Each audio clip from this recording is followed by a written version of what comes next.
প্রিয় ভিউয়ার্স, আজকে আপনাদেরকে আরেকটা ভিডিও দেখাচ্ছি যে এই বৃদ্ধ মহিলাটির কি পরিমাণ নাকের ভিতরে অরিজিনাল পলিপ হয়েছে।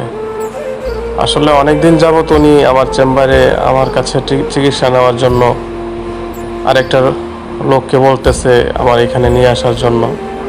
অনেক আকুতি মিনতি করে ওনার হাতে পায়ে ধরে ওনাকে সাথে নিয়ে আমার চেম্বারে আসছে।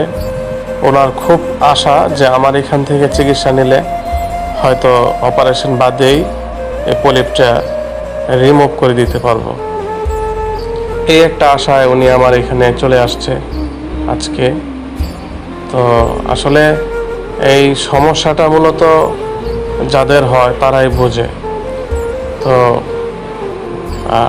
আপনাদের কাছে অনুরোধ, এই সমস্যা যদি হয় যে এই পলিপগুলো যদি হয়ে থাকে তাহলে নর্মালি কিন্তু সহজে কমে না অপারেশন ছাড়া।